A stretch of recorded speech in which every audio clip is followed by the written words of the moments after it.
Olá, no vídeo de hoje a gente vai tratar de um tema chamado Deus é o responsável pelo mal, Deus seria o culpado pelo mal, o que falar acerca de assassinatos frios, terremotos, tsunamis, doenças, seria Deus o responsável por tudo isso?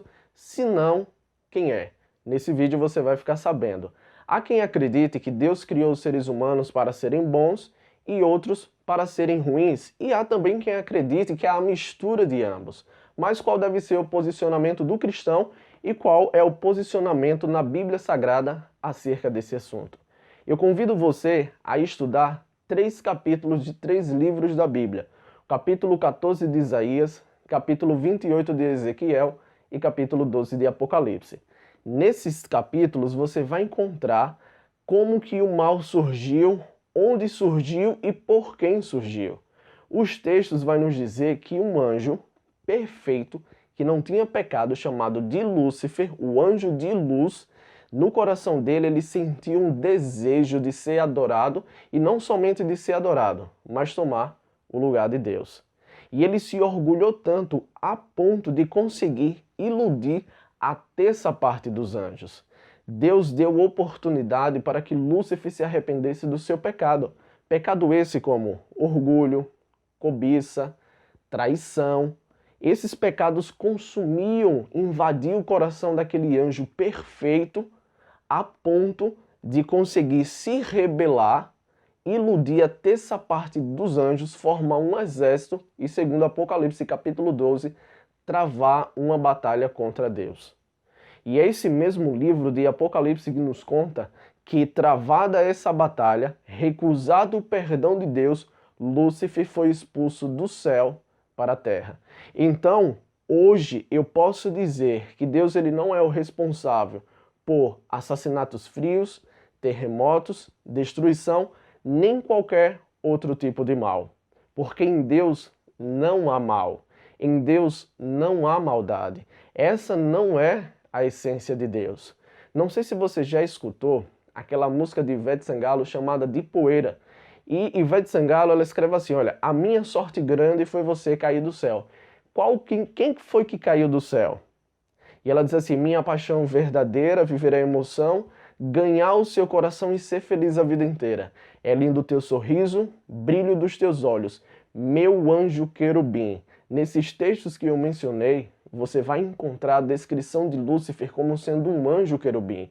Percebeu que essa música parece que ela foi dedicada exclusivamente para Lúcifer e que às vezes a maioria das pessoas cantam sem saber o que estão cantando e sem saber acaba adorando o próprio Satanás indiretamente. Aquela ideia que a gente tem de quando criança, de que Lúcifer, o diabo, Satanás, é um bicho vermelho de pontas e chifre, ele se agrada quando você acredita que ele é assim. Porque você acaba descrendo na existência dele. Não, a Bíblia nos diz que Satanás ele se transforma em um anjo de luz, realizador de grandes sinais e prodígios. Então essa ideia de que Lúcifer é um bicho horrível, ela não existe. E ele gosta quando a gente pensa desse jeito. Partindo desse ponto, alguém pode perguntar, Lucas, se Deus criou Lúcifer, ele não seria então responsável pelo mal? Tem como você julgar a mãe, culpar a mãe de um criminoso por ele ter escolhido entrar no crime? É óbvio que não. É escolhas, são decisões, é livre arbítrio. Se a gente falar que a existência do mal anula a existência de Deus, eu poderia também te perguntar, e a existência do bem não comprovaria que ele existe? Então falar que Deus existe através do bem e afirmar que ele não existe através do mal são argumentos muito fracos. Porque eu não posso dizer que não existe cabeleireiro pelo fato de existir alguém com cabelo grande ou barba grande. No texto que você encontra no livro de João, no capítulo 10 e no verso 10, Jesus Cristo nos diz que o diabo ele veio para roubar, matar e destruir.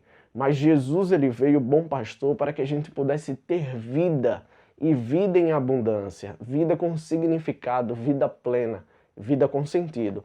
Então, a partir desse texto, você encontra dois opostos. De um lado tem Satanás, causador e dono do mal. Do outro lado você tem a Cristo, o dono da vida, aquele que quer nos conceder salvação. Mas até agora eu não respondi a pergunta.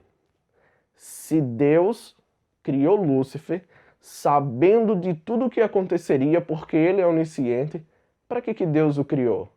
Ele poderia muito bem não ter criado e evitado todo o mal que existe. E vou contar uma história para você. Diz que certa vez um pastor, ele chegou ali em sua igreja, ele falou assim, olha, a partir de hoje vocês irão me avaliar. Eu vou dar aí um papel para vocês, uma caneta, e vocês vão colocar 0 como um serviço muito ruim que eu tenho prestado dentro da igreja, e 10 como um serviço excelente. Não existe meio termo, ou é bom ou é ruim, ou é 0 ou é 10. E ali ele coletou todos os resultados daquela pesquisa, ele falou assim, olha, ao sair daqui eu vou direto ao meu presidente e vou mostrar os resultados. Se forem bons, ele vai me deixar aqui na igreja. Agora, se os resultados forem ruins, infelizmente eu não serei mais pastor dessa congregação. Só que os membros não sabiam que nesse intervalo de sair da igreja e ir até o presidente, ele passou em sua casa, pegou todos aqueles papéis e começou a analisar. 10, 10, 10, 0. 0, 0, 0, 10. 10, 0, 0, 0, 0, 0, 10. Sabe o que foi que esse pastor fez? Ele tirou, separou, colocou 10 de um lado e 0 do outro. Os 10 ele recolheu e levou até o seu presidente. Os zeros ele amassou e jogou fora. Aí eu te pergunto, o que é que você achou da atitude desse pastor? É uma atitude falha, concorda? Se Deus permitisse que viesse à existência somente seres que pudessem amá-lo, o livre-arbítrio não existiria. Nós seríamos apenas robôs programados para adorar um Deus. Então, Deus, mesmo sabendo que o mal viesse a existir, ele deixou que nós, Lúcifer e qualquer outra criatura pudesse ter o poder de decisão. E a pergunta que eu faço é, o que você tem feito com o seu livre-arbítrio? O que eu tenho feito com o meu livre-arbítrio? Lembre-se, nós somos livres para fazer escolhas, mas nos tornamos escravos das consequências das nossas escolhas. E o bom de tudo isso, no meio de tanta coisa ruim, é que no livro de Naum, no capítulo 1, no verso 9, a palavra de Deus nos diz que o mal, ele não se levantará pela segunda vez. Cristo vai voltar. O mal deixará de existir. Um dia, pecado e pecadores não mais existirão. Você crê nessa promessa? Se sim, acredite, agarre-se nisso, que um dia Cristo nos enxugará dos olhos todas as lágrimas. Então, fica com Deus e até um próximo vídeo.